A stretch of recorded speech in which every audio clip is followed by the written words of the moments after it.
Hey, I'm Jordan Jones, and this is the Bible and Archaeology podcast, the place for conversations and questions about the Bible, its lands, civilizations, and archaeology. Today, Bob and I are joined by Dr. Sarah Bond, Associate Professor of History, and the Erling B. Jack Holtsmark, Associate Professor in the Classics here at the University of Iowa. Sarah joins us for a discussion about her new book, Strike: Labor, Unions, and Resistance in the Roman Empire. It's a great read for anyone looking to learn more about not just ancient Rome, but the workers who helped build the Roman Empire. It's available anywhere you buy books, February 4th. For weekly bonus episodes, early access to ad-free video podcasts, and exclusive bonus content, join us on Patreon at patreon.com/BibleandArt. So settle in, and I hope you enjoy our conversation with Dr. Bond about her new book, Strike. Hey, thanks for joining us. Sarah, thanks for being here today to talk about your new book, Strike. I don't want to cover up your face there, Strike. Labor Union and the Resistance in the Roman Empire. Fascinating read. Thanks for writing this book. I guess the first question we want to ask is, how are Wilkes and Sasha? That's the first question. How are they doing? They're doing great. The book is dedicated to two individuals that I did labor for the most, and that's literal rather than figurative, is that those are our children. And I was writing the conclusion to this book as I was going into labor with Sasha. Really? And so I was sitting on a little bouncy ball next to our table, our dining room table, and I was sending furious, frantic text messages to my editor at Yale Press saying, I think we're going to have to go in. I think I'm going to have to go in. But this is the last couple of paragraphs. And so we got the manuscript in just a few weeks after I had him. But the conclusion was written in a moment of distress. Well, a lot of Rome was written in that way as well. So it's going to be. What made you want to write about strike? I don't think many people think about labor unions and strikes. I mean, they think about slavery and they think about, a dominant empire. But what brought you to the topic of labor unions and strikes in ancient Rome? I've been working on groups and associations in the ancient world for a long time, since my dissertation. Mm-hmm. And I specifically look at a social unit called collegia, and that's where we get the modern word college from. It just means a group of people. And in Roman law, you have to be 3 or more people to be a collegium. Okay. And these groups are the social fabric that hold together the Mediterranean. And it's something that I had looked at in my dissertation at the University of North Carolina. But if we're really being truthful here, I am a woman who is a first gen. My father was a Vietnam veteran. My mother was an EEG tech worker at a hospital. Neither of them had college degrees. And I come from Appalachia. I come from the mountains of Southwest Virginia. And my grandfather, my Pepaw, was from a coal miner union.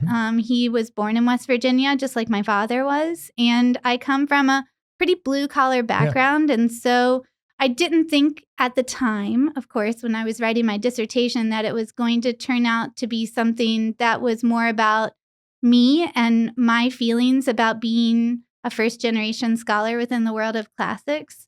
But as I thought more about it, and as I thought more about the fact that my husband was the head of the graduate student union here and collectively bargained with the university to get many of their rights within the graduate contract.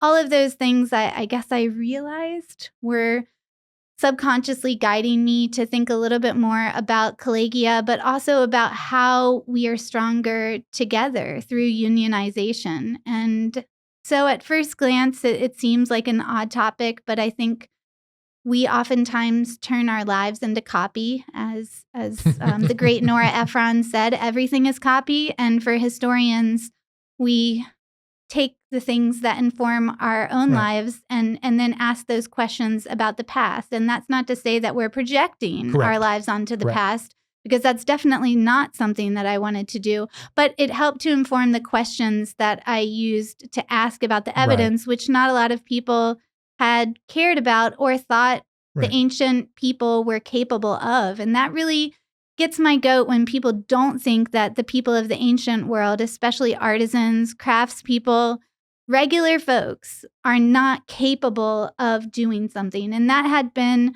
the not total consensus, but the party line since about the 19th and the 20th century is that most Romans were not capable of engaging in anything that we would call today a strike or a collective action. And I think that this book is a big middle finger to those people, to be honest. But it is also trying to break down this idea of primitive people in the same way that people look at Southerners and they say, these are kind of a simplistic folk, these primitive people who are so oftentimes X or Y. I just kind of wanted to provide a rebuttal that perhaps works on different levels. Well, viewers of this show, viewers of this channel, always appreciate people who stick up for blue-collar folks, for no-collar folks. One of the reasons this channel exists is to bring scholarship like this to folks who may not have, graduate degrees and things like that. So I'm looking forward to a discussion about these unions. I also like the point that you made. I think it's very important for folks at home that when we're doing history, it's not projection. You're not taking the things that you believe or that you want to be true and projecting it on there. But because of your history, because of the way that you were raised or that your experiences, that allows you to see certain things and ask certain questions that were going on in the empire that maybe somebody from, that was raised with two college professors as parents and Ivy League schools don't think to ask because they're just looking at temples and they're looking at the elites. And when you're from Appalachia, maybe you're going to ask you're going to see the world differently and you're going to ask some different questions. I think that's exactly what we're trying to get at here is that the Greek word hysteria just means a questioning. And so the questions that I ask are different in the same way that Tacitus is asking questions about the Roman military, is asking questions about Roman emperors, because his belief is that history should be about the great deeds of great men. Mm-hmm. And my questions are different because as a social historian of the Roman world and an economic historian, I simply have different things that I am asking of the evidence than Tacitus ever did. So Tacitus goes to great lengths to avoid the quotidian, the daily, the things that are going on the record of people's daily lives. And to me, daily lives are the most fascinating part of the ancient world, is that I want to know everyday experiences and emotions and work habits in a way that Tacitus just did not. And so we're just here to recover that type of history. So we really think of it more as a recovery of social history by reading evidence in different ways and perhaps what we call against the grain in ways that we may not have before. So looking at traditional literature in new and different ways, but also looking to things like papyri and inscriptions and the evidence of daily life to tell us a little bit about the capabilities of people and the ways in which they came together. And I think anyone who belongs to the American Legion or to the Elks Club or to a Girl Scout troop can understand that in the face of a vast empire with 60 million people at its height, that you would want community in small ways that give you status in the face of a world that is run by an emperor, an autocrat. Yeah. I think the shift in focus to that, the from below, which you talk about in your book, that you're approaching this in this way in a perspective that's often seen as from below, which for some people might seem maybe like it's not a pejorative term, but it can be taken as, well, I'm not coming from the top down. How does that change as you're talking about looking at these different types of records or the way these things lay out? How does that change the way you've come to some of those questions that maybe you had learned in college or in grad school yourself that you had a different perspective on, that you had to wrestle with as you start to come to it from these other types of groups, these other perspectives?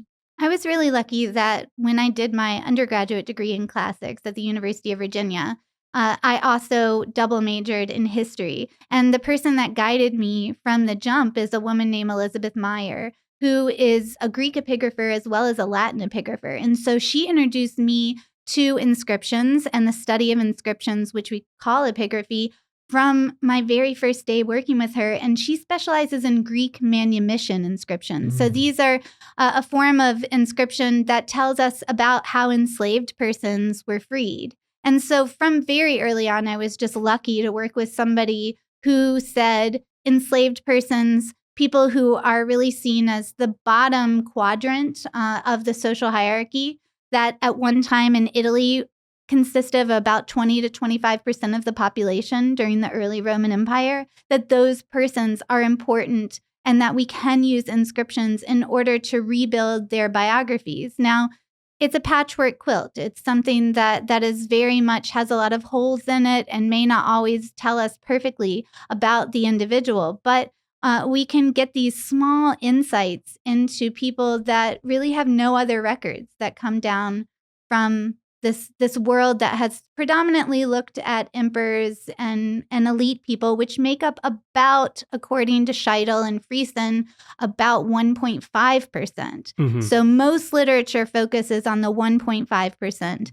And I am much more focused, especially in this book, about the lower 40%. That is to say, enslaved persons, manumitted persons, and persons who are not seen as particularly high status. Could I come back to a term you mentioned earlier, the specific term collegia? When people are looking at that, they see a title like strike, and we have a particular context around what that might look like. But as you're talking about all these different types of people, these different groups of people, what are some of the examples that you go through in this book that represent some of the diversity of who might be considered within that classification? Sure. Well, we have, in addition to the name collegium, and in the plural collegia, we have societates, diasoi, corpora, all of these different words for individual groups. And so these are all various Latin and Greek terms that are very technical, but what it tells us is that especially occupations are coming together in different groups.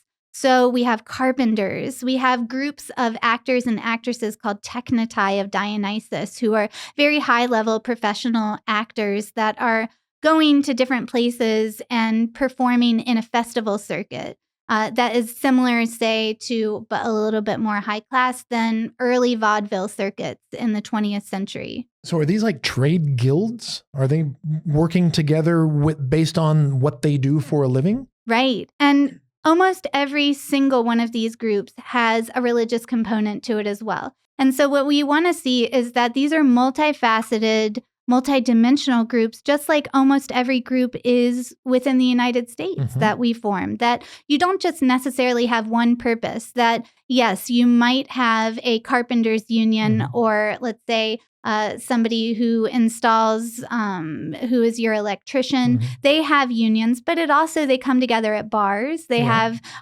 clubhouses that they sit within. And so a lot of these groups that I'm concerned with are clustered by occupation, but also are clustered at times by religious affiliations. So for instance, I talk about groups of Jews that are in Alexandria, for instance, groups of Christ followers, which later we would call Christians, but how this social fabric, this proclivity to come together as an association was something that spread across the Mediterranean after the death of Alexander the Great in particular. There had been groups before. It became very popular to join a group after Alexander the Great on forward into the period of the Roman Empire. And so I look specifically at artisans who form them and whether or not they can leverage their contributions to the economy and to the trades that are needed in order to get better wages, better environmental work, better patrons, etc.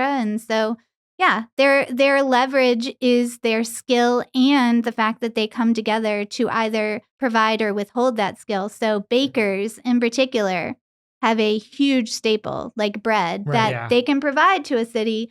But if they withhold it, that is a gigantic part of the ancient diet. That's a problem, especially if you're dealing with the military or trying to service, the things that are much needed in a time of crisis. We're talking about the book Strike. This is Sarah Bond, who's been happy enough to join us.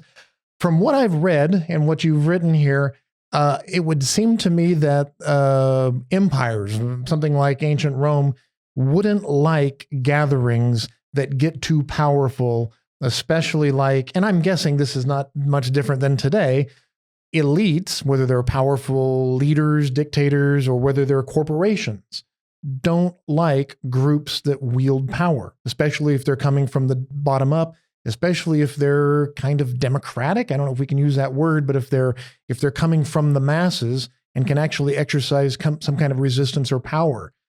Would that be an accurate reading of what you're saying? I think a big part of this book is not only showing that there was group formation, but that when there is an action from below, there's an equal and opposite reaction from above. And oftentimes this takes the form of legislation and governmental policy. And so within the city of Rome, that's oftentimes going to be decided by someone who is the Roman emperor or from the Roman Senate, for instance. And that means usually legislation that works to disband collegia, that they say and have blanket legislation at various times in the period of the late Republic into the empire that just say, you know what, all collegia must be disbanded, whether that's at the city of Rome, all of Italy, or for instance, after a particularly harrowing riot in Pompeii, that all the collegia in the city of Pompeii are disbanded after turmoil following an amphitheater bout. So we have a lot of instances where fear of large crowds and assembly, especially since the late Republic, really grows into the empire and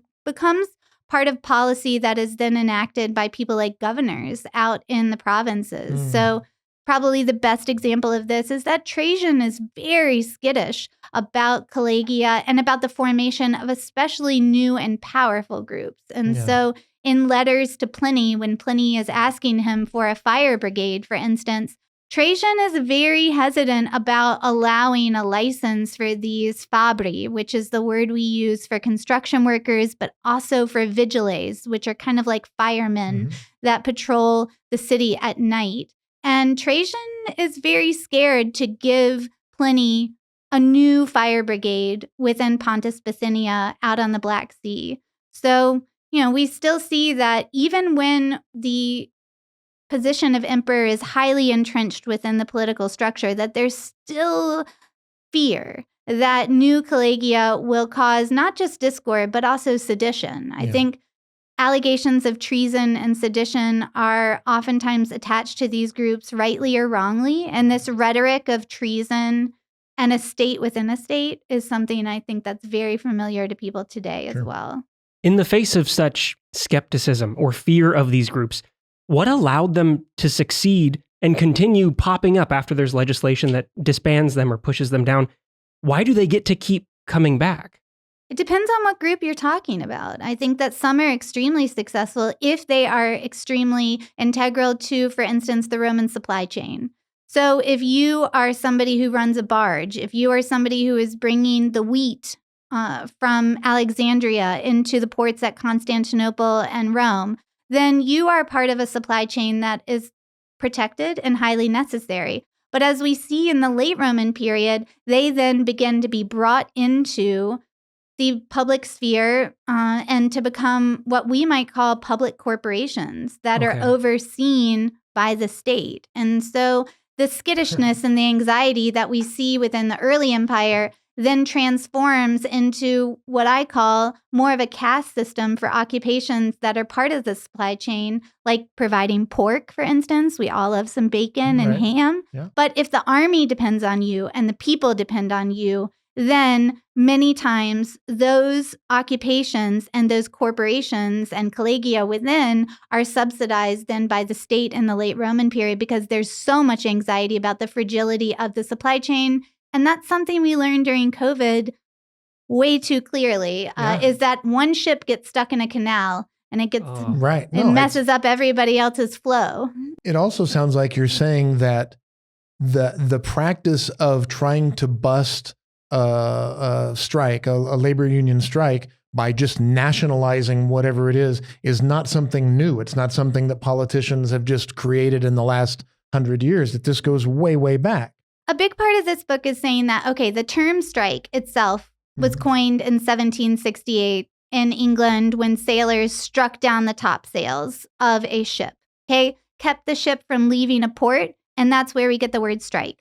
But Shakespeare told us that a rose by any other name is still just as sweet. And so we're saying, let's put semantics aside here, because I think sometimes semantics hinder us from doing proper comparative history. And to say the sentiment, the action, and the end result is the same in antiquity for many of the boycotts, work stoppages, strikes. So why can we not use a unifying word to help us understand that the emotions and actions of the past are very similar to a lot of the labor unions that we see functioning today, whether that's at Starbucks or whether that is at Amazon. We're seeing a huge labor movement. And I think part of the way to break down walls between antiquity and today is to say, okay, we need to cross-compare even if the words aren't the same, because we're going across dozens of languages over hundreds of years. Yeah.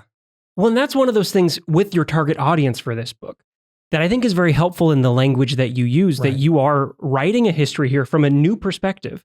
You're moving through a large swath of Roman history from this view, but using language that people understand that, as you say, there's a lot of historians that maybe don't like this term or have avoided it, but it does make it very accessible to move through history by using this. So for the audience that's coming in thinking, I thought I knew Roman history, how does bringing this language in help open that back up to them to reconsider some of these topics they think they know, the people they think they know? Well, let's take an example from Acts, from Luke Acts. This was a wonderful example that I love that you included. I am a big fan of Ephesus, and I think probably many of your viewers are as well. And so when we think about the silversmiths at Ephesus, there is a lot of demonization of their actions and of them chasing two of Paul's colleagues into the theater, kind of locking the doors in order to kind of threaten them. And absolutely, the silversmiths are individuals who are using force and intimidation. And that's what we are trying to understand traditionally when we read this story, is that they're trying to stop the spread of monotheism and specifically this evangelism that Paul is engaging with. But if we think about the silversmiths for just a minute and we think about what they're thinking you're messing with my bag. You're messing with my economic capabilities and my family, because you're encouraging people not to buy tchotchkes from the Temple of Ephesus, of Artemis at Ephesus. And so, I think all of us get very touchy when you mess with our income that feeds our families. And they have a silversmiths union at Ephesus. I compare it to Pittsburgh in terms of a union town, because there's so much high production there going on in terms of trade routes and in terms of artisans that are producing. And so we have Paul and his group of people coming in, and they are threatening this group of people who sell souvenirs to the people that are going up to the Temple of Artemis, because pilgrimage is big economic business. Still. And still even today. I mean, you go to Jerusalem, you go to almost any Mecca, city, Rome. I mean, go to the Vatican. A huge portion of Vatican income comes just from those gift shops that you go to buy rosaries and things like this. And so the silversmiths I'm sympathetic to, because they use their silversmiths union to come together and to have a little talk. And maybe this is just the part of me that used to excavate in Sicily, but they just wanted to have a little talk. Well, it'd be a shame if something happened to you guys. I'm Italian, of Italian descent. That was the exact language that my Uncle Jerry used to say. Is I'd say, "What'd you guys do?" And he said, "We had words." That was the we just had a few words, and what I knew exactly what that meant. There was a negotiation taking place there, and by negotiation I mean he was telling them what was about to happen if certain things didn't happen, and that's what they were doing, right? It was a threat. It was go to a coal town, let's say 20 years ago, and propose to them to switch to solar. Right. What do you think those coal miners are going to say? They're going to have words. There will be meetings. They're going to have words. Now, do we always think that the people who need those meetings are justified or right? No, but you can understand the threat to their jobs and to their income. That would motivate many of us to action. Well, and I think contextualizing Acts 19 coming... For me, I came to this story through church, and it's always look at the bad silversmiths here and look at poor Paul. And a part of it that never made sense was when the secretary or the scribe comes in and says, you're in danger of something here. And they all quickly go, okay, we're going to leave. Right. It never made sense. Right. But putting that in the context of these other kinds of strikes suddenly reframes, why is this group who's willing to come together and make some threats so eager to disband? Right. Right. I think the best way to think of this is to go back to Monty Python's Life of Brian. And when they're all sitting on the steps and they're having arguments over the Judean People's Front and the People's Front of Judea, those are collegia. Yeah. Those are just associations. And they're sitting in a theater because the theater is the mouthpiece of the people, but it's also a meeting place that people can come together and to talk and to have a good time, just like taverns and bars. And so when we look at legislation that keeps people from coming together in large crowds or keeps people from eating hot meals in taverns, we have to ask ourselves why this legislation exists and whether we can perhaps extrapolate from that legislation that Romans at the very top of the social order did not necessarily like it when people came together and made plans. Right. Because that oftentimes will be counter to the policies that the governor, that the magistrates, that the local curial councils are disseminating. So whenever I explain associations and associative proclivities and fears to students, I just show them a clip of Life of Brian. Well, it's a fear that still exists today. In fact, I think it's a reason why we have the First Amendment, and it's that part of the First Amendment that often gets overlooked because we always talk about freedom of speech and we talk about freedom of religion, but it's that freedom to assemble peaceably, right? Peaceably. It's That's a very, very important adverb. They enshrined that freedom of the people to assemble, which was one of those things that throughout, 2,000 years, 3,000 years, has been suppressed because powerful people, whether it be a government or a dictator or whatever, don't like it when the common folk get together and start to organize, let's say. And whether we're talking about the French Revolution or whether we are talking about civil rights movements, there would oftentimes be people that were accused of rabble-rousing and breaking the peace, people who would be inserted into these crowds in order to throw bottles and create violence. Because as soon as you have even a whiff of violence, even a tiny bit, then you can use the legislation that is pre-existing and is not oftentimes enforced, but it is there on the books in case you need it. You can weaponize that assembly legislation simply to say, okay, well, they're not peaceable anymore. So let's get in. Let's get the soldiers in. Let's get the vigiles in. And let's get the centurions in. And we will Praetorian Guard perhaps and crack down on it. So in that crackdown, what does that look like? Whether it's a strike that gets stopped or the perpetrators of a strike that gets quashed as it starts to come up, what's the result for them? What are the consequences that come from being a part of a strike that fails? There are many different examples, and it's a flowchart certainly of how badly you're needed by the empire. But if we take, for instance, the Mentors' Rebellion under the Emperor Aurelian in the 3rd century. These are mint workers that live and work, and the mint, that is the creation of coins where we're producing a large number of the coins that then circulate to pay the army, for instance. They're extremely necessary workers. And we learned, again, during COVID, that certain necessary workers may be overlooked, but that in times of peril, they are extremely important to our everyday lives. And we may not think about mint workers creating the coins that then circulate within the Roman economy, but they were extremely necessary workers. And when they launch a rebellion in the 3rd century, after that rebellion, thousands are dead, but then almost all, with the exception of very few goldsmiths who also oftentimes work as mint workers, they were taken to travel with the emperor while the rest of them were killed. So if you rebelled, the word decimation itself is a very complex term within the military for killing really 1 out of 10 as an example. But with the mint workers, many of them were enslaved and manumitted workers working in the mint. And as an example of what not to do, Aurelian kills most of them. So it's definitely not a low stakes engagement to participate in this. I mean, if we look at the Nika riots that happened in the 6th century under Justinian, this is a gigantic upheaval that is led by two charioteer factions, by the blues and the greens. Now, Romans tend to go to the hippodrome every 5 days. If the charioteers are causing a riot, then they are not fighting in the hippodrome. Okay, so that is essentially a work stoppage if they are continuing, and we know it went on for many days through the streets of Constantinople.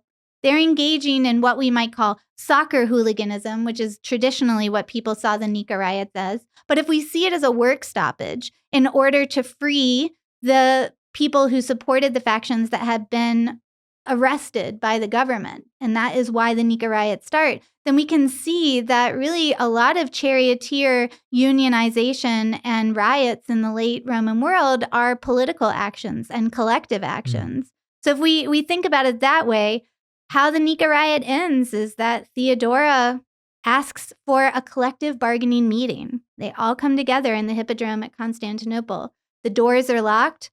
The soldiers slaughter thousands within the hippodrome, including most of the blues and the greens, and certainly everyone that is at that meeting.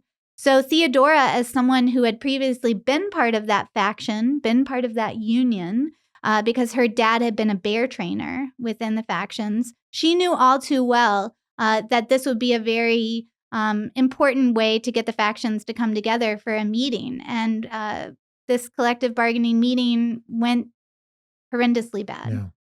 So yeah, there can be deaths, but then you can also have successes. We have a lot of examples, especially in Ptolemaic and Roman Egypt, of people engaging in what we might call peaceable work stoppages, where they go sit in the back of a temple or just beyond the temple, and they just sit there. In fact, the first strike that we know of in 1157 BCE is an artisan group within the city of Deir el-Medina in Egypt, and they just withhold their labor by going and sitting quietly in the back of a temple. Claiming sanctuary. Exactly. And sanctuary is a later term that we apply particularly to Christians. But in fact, in the ancient world, there was a term called asilia. And asilia protects you from being killed or in any way maimed within a sacred space. And so this later will come to be applied to churches. But in the ancient world, it was any sacred temple that you could claim asilia and protection from being dragged, from being killed, from being harmed. And so that's the perfect place as a worker for you to go and just chill out till some of those demands that you have for more emmer, more wheat, etc., get called in. So are you suggesting that a nonviolent sit-in, that a nonviolent work stoppage is much more effective than some kind of riot or protest? Or I find that fascinating how that can work throughout history. I think it depends on the situation. Yeah. I can't say that there is a blanket strategy for every one of them, but I can say that there is certainly a lot of merit to individuals taking to sit-ins where they don't create violence, but oftentimes those individuals still remain very vulnerable. So if we look at the civil rights movement, for instance, the sit-ins that would oftentimes happen in North Carolina diners. Diners are not temples. And so people throwing things, people hitting them, they are a lot of times people engaged in peaceable boycotts. They put their bodies on the line. And people in antiquity knew that as well. And so we really get them, especially going within something called a temenos, a sacred space, in order to get more protection, because sanctuary and asilia is something that is very much respected in the ancient world. And that's why a lot of the worker contracts that we have for the Ptolemaic period all the way into the late antique period, if we have worker contracts, sometimes they will tell us that asilia is repealed.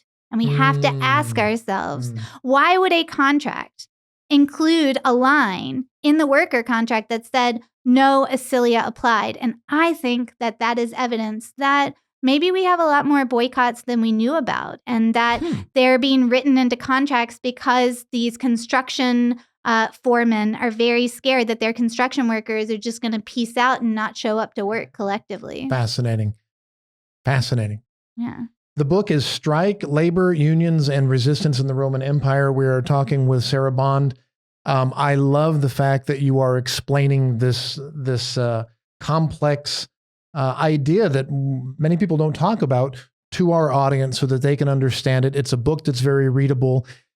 Tell our audience something that they might learn in this book that maybe they not only would they not know, but that's fun. Something that they'd be like, oh, here's something fun that they didn't that we didn't know about, or an odd nugget of information that they might learn if they go pick up Strike. Well, there's a whole chapter on Spartacus, and I think Spartacus is very much within the zeitgeist because we have had numerous reiterations of Spartacus in terms of TV shows and of course, the 1960 movie. And we think of Spartacus as forming a resistance that was very much oftentimes mirroring the Roman army, that at perhaps one point he has 100,000 followers. And I think it's really important to see that there were 2 servile wars and rebellions of enslaved workers on Sicily in the first 2 servile wars before we get to the Spartacan War that we call the Third Servile War.